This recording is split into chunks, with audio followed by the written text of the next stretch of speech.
Hola y bienvenidos al Jardín Botánico de Missouri. Soy William Farfán Ríos, investigador postdoctoral en la Universidad de Washington en San Luis y el Jardín Botánico de Missouri. Seré su anfitrión y moderador de las charlas en español que son parte de la serie Biocultura, la interacción entre plantas y personas, organizada por el Centro William L. Brown, el cual es posible gracias a una beca del Fondo Nacional para las Humanidades, con sus siglas en inglés National Endowment for the Humanities. Cada una de las 10 charlas de esta serie explorará las distintas maneras en que las plantas y las personas interactúan a través de la lente de la colección biocultural del Jardín Botánico de Missouri. Los objetos de esta colección van desde simples cucharas talladas en madera hasta complejos compuestos herbales. Estos son evidencia tangible de la interacción entre plantas y personas. Ellos representan un recurso valioso para comprender el patrimonio biocultural de la humanidad y para la conservación de la naturaleza misma. También son un medio para preservar el conocimiento tradicional, documentar los medios de vida y mostrar la influencia duradera de la etnobotánica en la diversidad de las culturas humanas. La charla de hoy tendrá una duración aproximada de 30 minutos con una presentación de 20 minutos y tiempo final para una sesión de preguntas y respuestas. A lo largo de este seminario virtual, les recomendamos que utilicen la función de preguntas y respuestas en el recuadro que se encuentra en la parte inferior de la pantalla. Clasificaremos sus preguntas y responderemos a tantas como sea posible al final de la presentación. El programa de hoy será grabado y se publicará en el canal de YouTube del Jardín Botánico de Missouri en las próximas semanas. También ofrecemos funciones de accesibilidad, incluida la interpretación de ASL para personas sordas y con problemas de audición, y subtítulos en vivo a los que pueden acceder a través del botón CC en la parte inferior de su pantalla de Zoom. Esto está tanto en inglés como en español. Para desactivar y para obtener más opciones, por favor haga clic en la función de subtítulos CC. Reconocemos respetuosamente que organizamos este evento desde las tierras tradicionales y ancestrales de la nación Osage, que históricamente fueron el hogar de muchos y diversos pueblos indígenas que continúan viviendo y trabajando en este lugar. Particularmente, cuando hablamos de las interacciones entre plantas y personas, queremos honrar y expresar gratitud a los pueblos indígenas y locales cuya sabiduría e innovaciones han dado forma y continúan dando forma a las distintas maneras en que nos relacionamos con el mundo natural.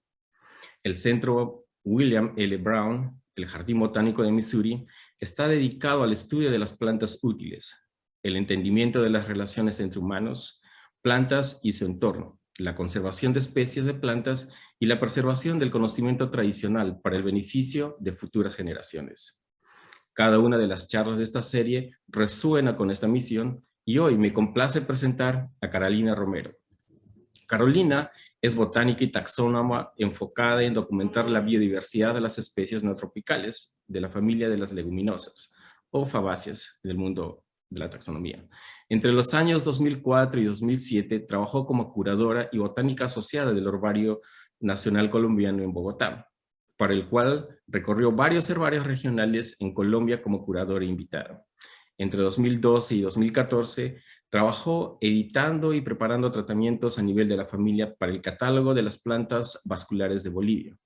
Desde el 2015 es especialista en investigación en el Centro William L. Brown del Jardín Botánico del Missouri, donde ha trabajado en diversos proyectos mientras combina su investigación acerca de la familia de las leguminosas.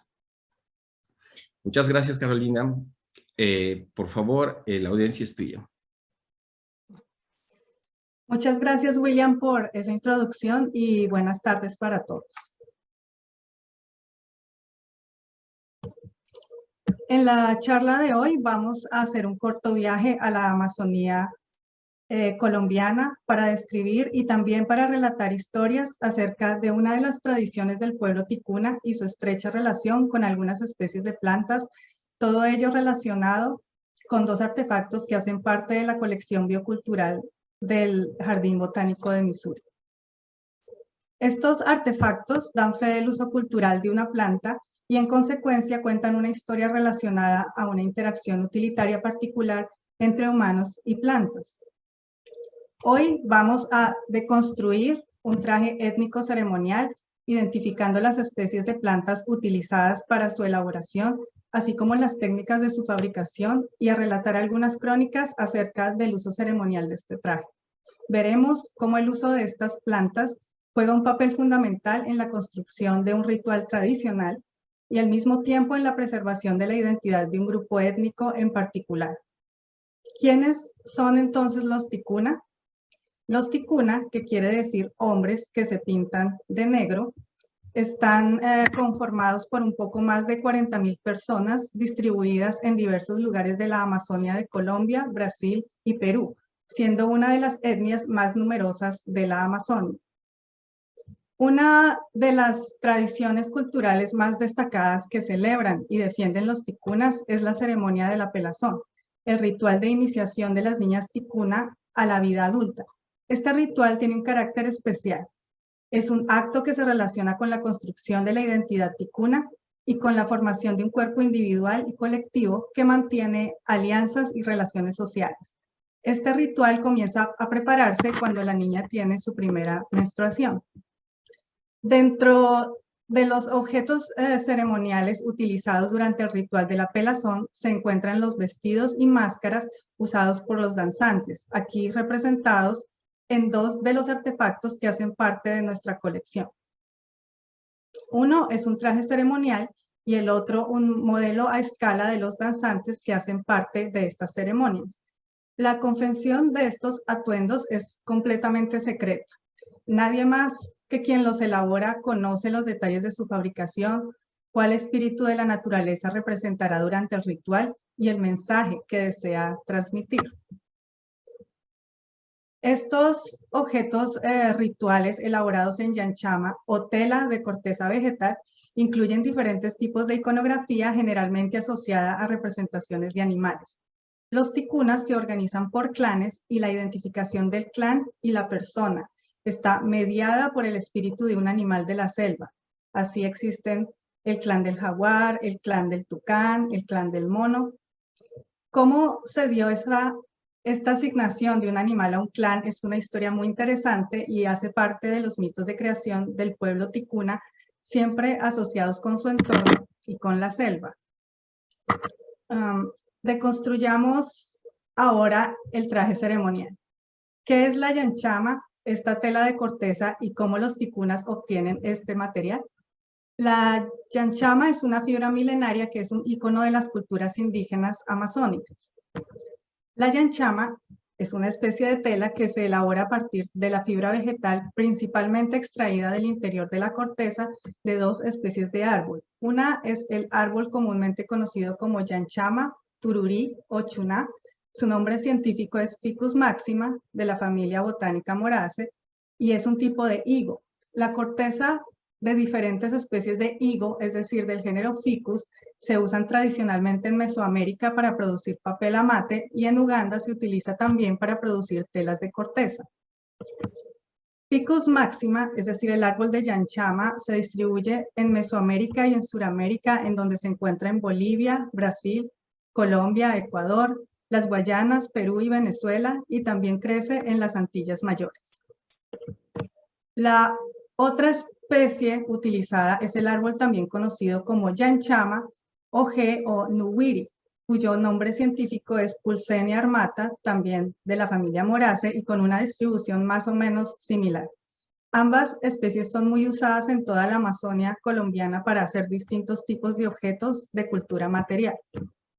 Del tururí, de Ficus maxima, se obtiene un yanchama blanco, mientras que del OG, Pulsenia armata, se obtiene uno rojizo. Otras especies de árboles utilizados en la elaboración de la yanchama son Ficus insipida, Ficus mutici, del que se extrae la fibra de yanchama más gruesa, y Ficus skipi. De acuerdo a los artesanos ticunas, la corteza de los árboles de los que se elabora la yanchama ofrece más o menos 10 variedades de texturas. Las telas más gruesas se utilizan para elaborar tapices y cobijas, mientras que las más delgadas para el vestuario ceremonial y para adornos. Cuando el artesano no necesita una gran cantidad de fibra, la yanchama se extrae de la corteza de ramas gruesas de árboles maduros. Si se necesitan extensiones aún mayores de yanchama, como por ejemplo para la ceremonia de la pelazón, entonces se cortan árboles jóvenes que tengan crecimiento de vástagos en la base para asegurar que estos sigan creciendo. La cosecha de yanchama puede durar entre 3 a 8 horas, incluyendo el tiempo empleado en la búsqueda del árbol en la selva.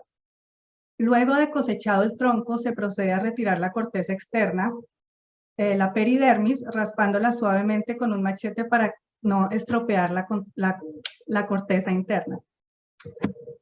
Una vez retirada esta corteza, el tronco desnudo se golpea con un mazo suavemente para no estropear la fibra. Durante este proceso, el tronco se va mojando con agua para que la fibra no pierda humedad ni elasticidad. Este mazo es elaborado en madera de bacaba, una especie de palma, chonta, otro tipo de palma, o bien en palo de sangre, de la misma familia botánica de la yanchama.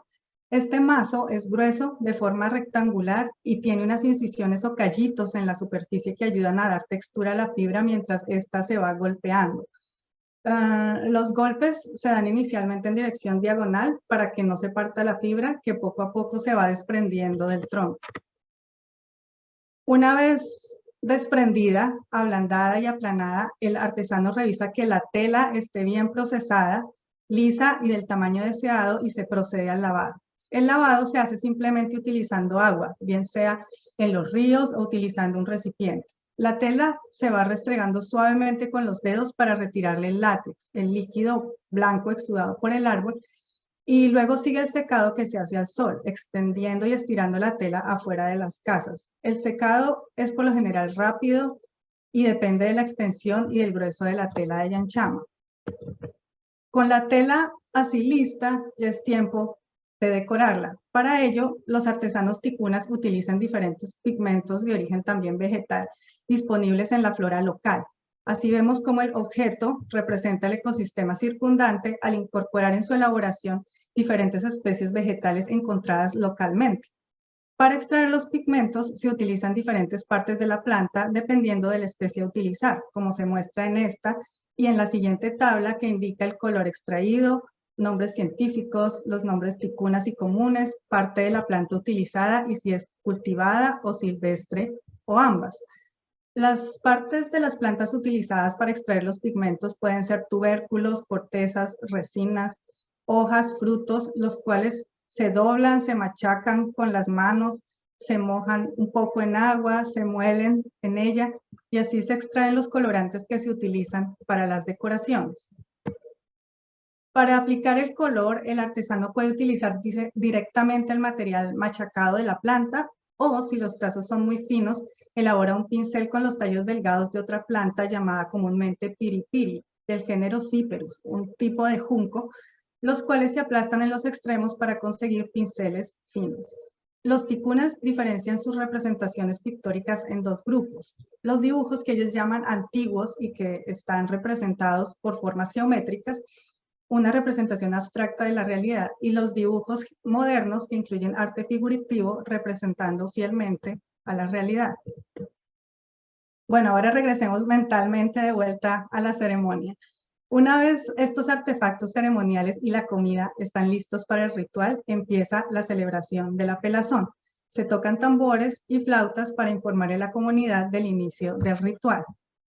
Las mujeres, generalmente familiares de la niña, rayan el fruto de la planta conocida como huito, Genipa americana, para obtener un pigmento negro con el que le pintan el cuerpo para protegerla de los espíritus del bosque que vendrán a disturbarla esa noche. La visten con un traje ceremonial sencillo, compuesto principalmente por plumas y una hermosa corona de plumas vistosas. Todo el atuendo va incrustado en tela de yanchama, pintada y coloreada con tintes vegetales como ya vimos. La niña así vestida sale entonces de su aislamiento con los ojos cerrados para atender el ritual. Luego de que la niña entra a la maloca, que es el gran recinto donde se ha de realizar la ceremonia, es presentada a la comunidad y las mujeres empiezan a distribuir la comida entre los participantes. Luego entran en escena las máscaras, los chamanes y otros miembros de la tribu vestidos con estos trajes de yanchama que representan espíritus del bosque, como se observan estos modelos también elaborados para las ceremonias. En algunos casos representan el clan de la joven, el mico, el jaguar, Otras veces seres de la tierra, el agua, la selva o fenómenos naturales como la lluvia, la luna, el relámpago, el sol, el viento. Los danzantes bailan alrededor de la niña al ritmo de los tambores y las flautas, representando las tentaciones y las fuerzas que ellas, ya fortalecidas, deberán enfrentar ahora que son mujeres. Luego del baile ceremonial se ofrece un gran festín. Al final de la tarde, a la niña le cortan el cabello, de allí su denominación en español como pelazón, que significa pelar. Después, la niña es llevada sobre una rueda que representa el universo ticuna, también elaborada en Yanchama, hasta el río, y su madre la desviste y le arroja agua sobre todo su cuerpo. Los demás participantes también se bañan y así culmina el ritual. La fiesta continúa en la maloca, donde se termina de beber el masato, se baila y se canta hasta el amanecer, inclusive por 3 días seguidos. Bueno, y bien, esta fue una breve crónica del ritual de la pelazón, enfatizando el papel de las plantas en la construcción de la identidad tanto material como cultural del pueblo ticuna en el Amazonas y representados en algunos objetos que hacen parte de la colección biocultural del Jardín Botánico de Missouri. Espero que esta charla haya sido una oportunidad para darles a conocer una de las tantas tradiciones ancestrales de los pueblos originarios de la Amazonia y de América en general y que aún se conservan en su gran mayoría intactos en Colombia. Reconozco también al pueblo ticuna por seguir construyendo identidad indígena en la Amazonia, al Instituto Colombiano de Antropología e Historia, la Biblioteca Luis Ángel Arango del Banco de la República, la Biblioteca Nacional de Colombia y al Instituto Humboldt por las fuentes documentales consultadas para la preparación de esta charla. Muchas gracias por su atención y me complace recibir sus preguntas. Muchas gracias, Carolina. Muchos aplausos. Fantástica charla. Realmente impresionante cómo es la cosmovisión del pueblo ticuna y cómo ellos interactúan, esa relación tan estrecha que tiene con las plantas. Antes de comenzar con las preguntas y respuestas, quiero alentar a toda la audiencia a que tomen un momento para completar nuestra encuesta y para que nos acompañen en nuestra próxima charla, el 11 de mayo, a cargo de una de las curadoras del Jardín Botánico de Missouri, es la doctora Carmen Ulloa, quien presentará también su charla en español titulada Colada Morada, una tradición ecuatoriana del Día de los Difuntos. Por favor, no se pierdan esta charla que va a estar muy buena. Mientras las preguntas vienen en nuestro chat, tengo una curiosidad, Carolina, sobre cómo ellos, tú mencionaste a Ficus maxima, que es uno de los árboles que utilizan en confeccionar estas vestimentas. Se me viene a la mente que Ficus es uno de estos géneros con muchas especies, son muy ricos en diversidad. ¿Y cómo ellos escogieron máxima, ¿no? ¿Hay otras plantas, hay caracteres especiales en Ficus máxima o pueden usar otras especies de Ficus para elaborar estas vestimentas? Sí, buena pregunta. Ellos, o sea, generalmente utilizan el máxima comparada con los otros tipos de ficus, pero lo que yo alcancé a leer durante la investigación para la charla es que los indígenas tienen, o sea, ellos identifican los árboles a partir de la corteza. Ellos ya saben cuál es el máxima, cuál es el skippy, o cuál es el mutisi, por ejemplo, y también dependiendo de dónde pueden crecer. Hay unas especies que crecen, por ejemplo, máxima, crece más en rastrojos, que es terreno plano, y en bárcea, mientras que otras especies solo crecen en bárcea, que son zonas inundables. Y ellos tratan de evitar las especies de ficus que crecen en bárcea porque según ellos la fibra no es tan gruesa y se abre muy fácil.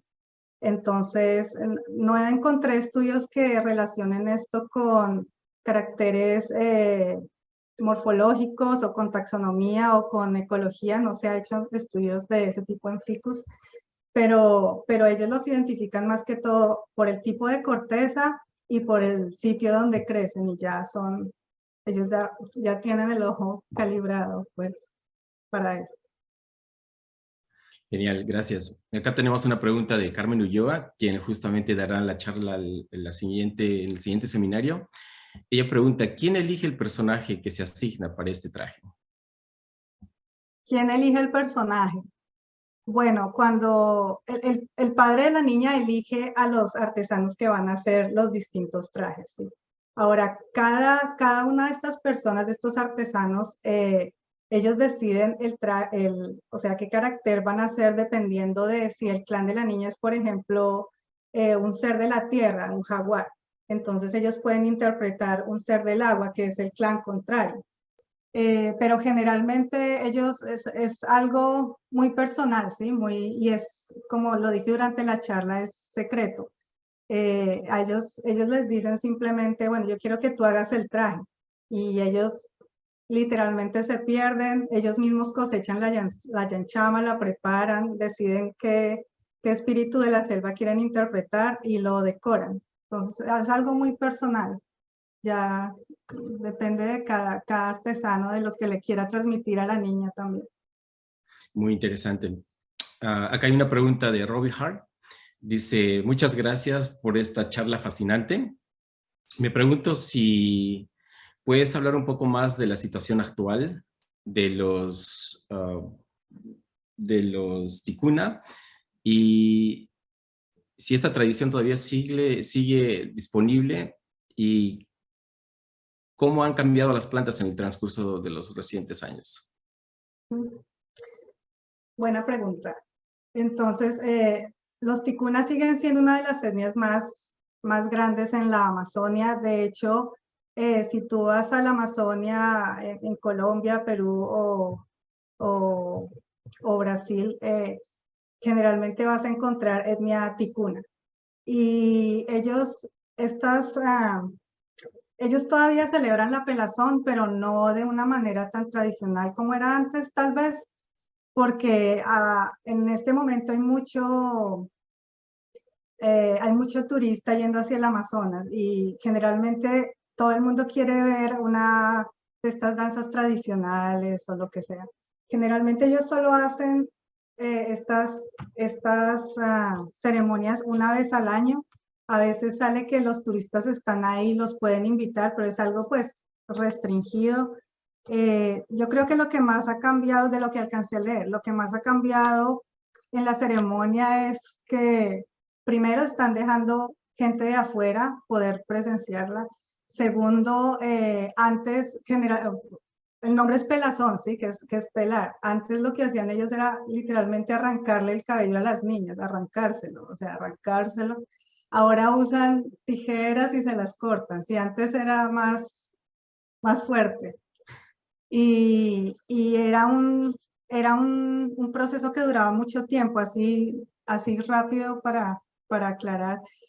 Antes de la ceremonia, la niña se debe aislar por un periodo de 1 o 6 meses dentro de su propia casa, en un cuarto que los padres le arman, y solo es visitada por las mujeres de la familia que la van instruyendo durante ese tiempo, ¿sí? Y ella tiene una dieta especial. Ahora estos tiempos ya se han acortado, ¿no? Son 15 días, son 20 días, no un mes o 6 meses. Entonces, todas esas son cosas que cambian. Y de las especies, si la pregunta se refiere al estado de conservación de las especies porque se cosechan para este tipo de ceremonias, digamos que no hay programas como de conservación en este sentido. O sea, ellos van y cortan los árboles jóvenes, tratan de cortar los que tengan crecimiento de vástagos, sí, pero no hay una cosecha selectiva. Y sé que ahora, precisamente por incremento del turismo, mucha gente va a comprar estos artefactos, ¿no? Entonces, la demanda crece y ellos cortan más árboles, pero para generar ingresos. Entonces es algo negativo que trae el turismo también, ¿no? Y también la intrusión. Claro, tiene mucho sentido. Acá Carmen pregunta, y algo de su pregunta ya la respondiste. Ella dice, ¿cuántos trajes se hacen por año? Y esta pregunta ya la respondiste, ¿no? ¿Está alguna de estas especies en peligro por estas actividades de extracción? ¿Cuántos trajes se hacen por año? Bueno, esa no la sé, no la sé exactamente. Lo que sí puedo responder es que inicialmente cuando se hacían las ceremonias, o sea, era de toda de toda la tribu, ¿sí? De todos los grupos que vivían dentro de la misma área. No era solo una niña, tal vez, digamos, 2, 3 niñas que tuvieran la menstruación, a esas 2 o 3 niñas en ese mismo año les hacían la fiesta grande. ¿Cuántos trajes? Bueno, no sé el número, pero me imagino que debe ser al menos más de 10. La cosa es que antes, cuando terminaban las ceremonias, estos trajes se quemaban. Ahora o se queman o se venden, dependiendo de si están los turistas ahí o si no están. Pero el significado inicial era de que se terminaba y todo eso se quemaba para deshacerse de todas esas influencias negativas sobre la niña. Pero no sabría decirte el número de trajes que se hacen en un año. Pero es interesante lo que mencionas, porque ahí habría como un conflicto entre su cosmovisión de sus creencias y cómo podrían utilizar eso, ¿no? De una manera sostenible para que puedan tener ingresos. Ese sería un Sí, estudio muy claro. interesante también. Sí, Eh, eso no se ha hecho. Ay, creo la otra pregunta de que si las especies están en peligro, pues ficus, no en peligro, pero sí es, sé que o sea, el extractivismo es alto y estos árboles son de crecimiento muy lento. Entonces, yo creo que si hicieran estudios más a fondo, se podría encontrar que las poblaciones de estos árboles se han visto afectadas, no a una escala pues muy grande, pero tiene que haber alguna afectación a partir de estas prácticas. exacto. Acá hay una pregunta de Ana Luisa. Ella dice, esto ya también, ya lo tocaste, pero igual lo ponemos acá porque está muy interesada. ¿Ya se pierde esta tradición y todavía se mantiene? Pregunta ella. Que si todavía se mantiene, pregunto. No, la tradición está, la tradición sigue, pero claro, con cambios, como ya había dicho, ya a las niñas no les arrancan el cabello y ellos permiten que vengan turistas a ver las ceremonias, pero digamos, el sentido de comunidad todavía es muy fuerte entre los ticunas, como entre todo grupo indígena que ellos piensan se piensan a nivel de comunidad y no a nivel personal, ¿sí? Entonces, lo que es importante para ellos es, dentro de la ceremonia, es también compartir la comida, ¿sí? El masato de yuca, el pan de yuca, ¿sí? La caza, los animales que ellos comen. Entonces, eso es lo que yo creo que los mantiene todavía como un grupo, como una sociedad, ese compartir y que el turista no está incluido en eso, en ese momento son ellos, a pesar de que los turistas estemos ahí. Pero sí ha cambiado, aunque se mantiene, la tradición se mantiene, pero ha cambiado. Y es bonita esa reciprocidad entre los pobladores de los ticuna. Qué bonito. Acá hay una pregunta que dice, ¿qué tan largos o grandes son los dos objetos que mostraste en la colección? Bueno, el traje ceremonial es de cuerpo entero, o sea, es total. Yo tengo 1,60, un metro 60, entonces debe ser de 1,60 m. Y el modelo sí es como así altico, es pequeño, es como de 30 centímetros de alto. Y la última pregunta para ya terminar con esta súper interesante charla es, o sea, tú mencionaste que todo esto lo hacían, este es el ritual para la iniciación de las niñas en su transición para ser mujer, ¿verdad? Ujú. ¿Y pasa lo mismo con los niños en su transición para ser varones o es diferente? Que yo sepa, no, ellos no tienen ceremonia para hacer transición a ser varones, pues hombres ya maduros. Sé, sé que, sé que a los niños, pues desde pequeños les enseñan a cazar y a otros tareas dentro de la chagra, dentro de los huertos, pero principalmente a cazar. A las niñas les hacen pues esta ceremonia de la pelazón y claro, el trabajo en la chagra y en la huerta, pero no, ceremonias de iniciación para niños, no. Así como está la pelazón para las niñas, no. Yo creo es más porque la mujer es vista como ese dadora de vida, ¿sí? Entonces ven esa responsabilidad mucho más en la mujer que la que ven en el hombre. Él va y casa y se devuelve a la casa, sí, pero las niñas, ellos ven a la mujer como esa conectividad entre toda la sociedad. Y ella como madre tiene una responsabilidad muy grande, ¿no? Porque transmite no solo a la niña, sino también al niño. Entonces, tal vez por eso le dan más importancia a la ceremonia para las niñas que para los niños. Qué interesante, muy interesante. El tiempo ya nos ha ganado. Una vez más, muchas gracias por esta fascinante charla, Carolina. Estuvo fenomenal. Sobre todo aprender más de estas culturas que tenemos, ¿no? Que están ahí aisladas. Y a toda la audiencia, por favor, no se pierdan la próxima charla por la doctora Carmen Ulloa y nos vemos en el próximo seminario. Muchas gracias y que tengan muy buenas tardes. Muchas gracias.